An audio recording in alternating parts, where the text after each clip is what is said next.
एक समय की बात है। एक गांव में बहुत बड़ा पुराना बड़ा सा घर था। पूरे गांव में वह घर भूतिया खंडहर के नाम से जाना जाता था।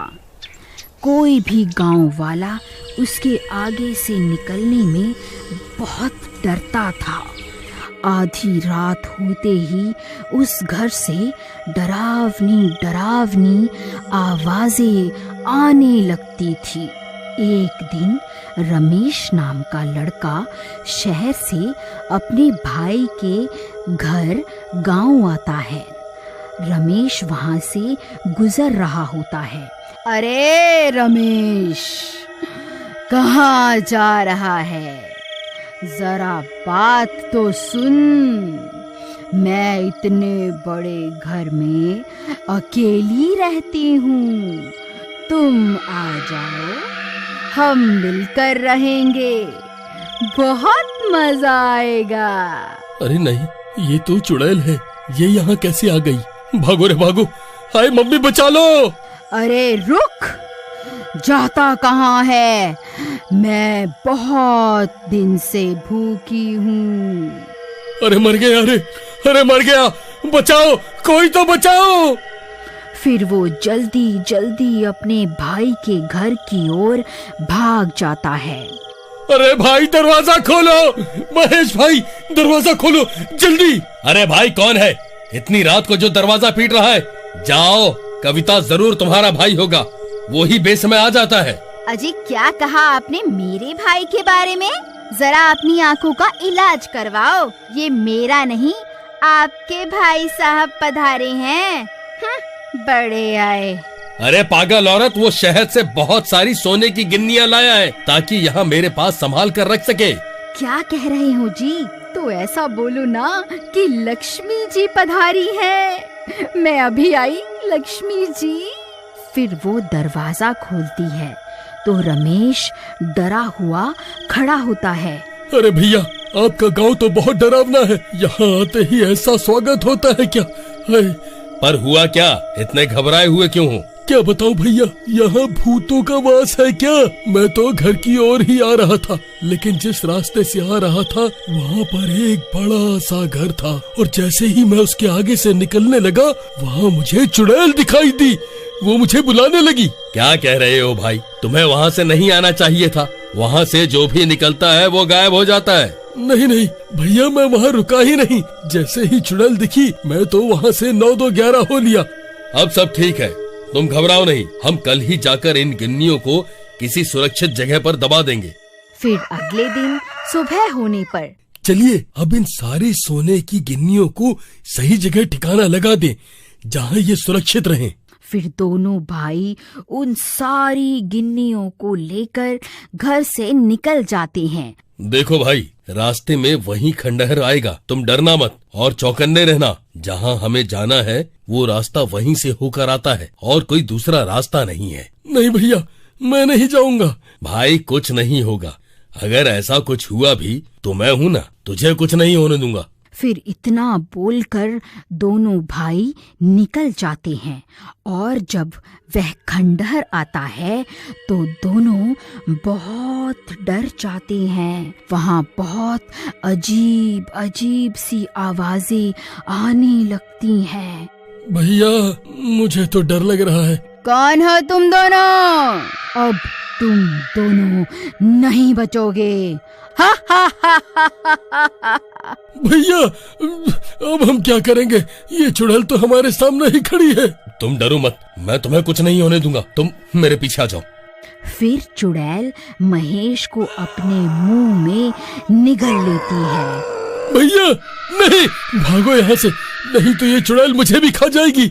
मुझे किसी की मदद लेकर आना होगा। फिर वो भागकर वापस गांव जाता है। भाभी, दरवाजा खोलिए भाभी। अरे रमेश, तुम वापस भी आ गए? तुम्हारे भैया कहाँ हैं? नहीं भाभी, बहुत बड़ी गड़बड़ हो गई। वो खंडहर वाली चुड़ैल भैया को साबुत ही निगल गई। क्या? ये तुम क्या कह रहे हो? नहीं, ऐसा नहीं हो सकता। भाभी, मैं सच कह रहा हूँ, मेरे सामने ही वो चुड़ैल भैया को निकल गई। मैं किसी तरह भाग आया ताकि मदद लेकर आ सकूं। फिर कविता घर के अंदर जाती है और सोचने लगती है कि अब क्या करें। इतने में रमेश कुछ गांव वालों को भी इकट्ठा कर लेता है।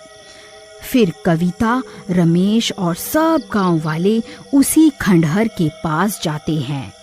अरे ओ चुड़ैल, बाहर निकल, मेरे पति को खा गई। हिम्मत है तो बाहर निकल। अरे भाभी, आपको डर नहीं लगता क्या? देवर जी, डर तो लगता है, लेकिन अपने पति को बचाने के लिए मुझे अपनी जान की कोई परवाह नहीं है। इतने में चुड़ैल वहाँ आ जाती है। सब गांव वाले बहुत डर जाते हैं। आई मम्मी, मचा लो, अभी तो मेरी शादी भी नहीं हुई। अरे कविता बहन, आपके तो पति के पेट में है, आप भी अंदर चली जाओ। दोनों साथ में खुशी खुशी अंदर रहना, मजे करना। मैं मरना नहीं चाहता। भाभी जी नमस्ते, मैं जा रहा हूँ। ये तो बहुत खतरनाक दिखती है, भागो रे यहाँ से, अपनी जान बचाओ। बेकार में इनके साथ आ गए। डरपोक कहीं का, चल भाग यहाँ से। फिर सब गांव वाले डर के मारे वहां से भाग जाते हैं।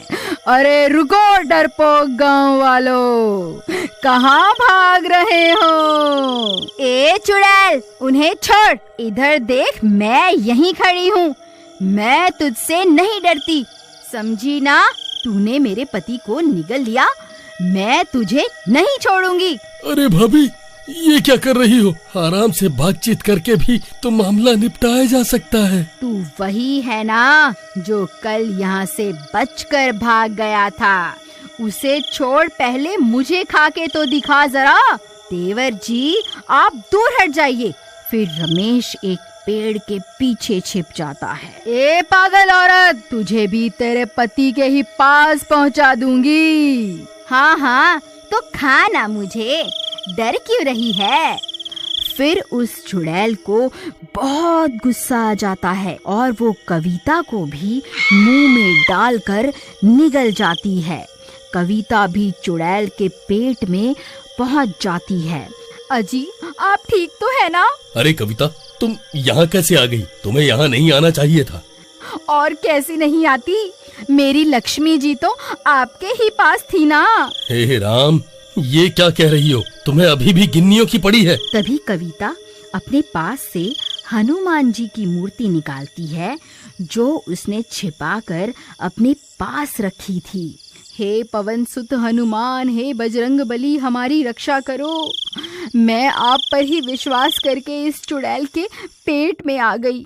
बस आप ही रक्षा कर सकते हो। जय बजरंग बली। हाँ कविता, ये तुमने ठीक किया। अब तो इनका ही सहारा है। बजरंग बली की जय हो, पवन सुत हनुमान की जय हो, सियापति रामचंद्र महाराज की जय हो।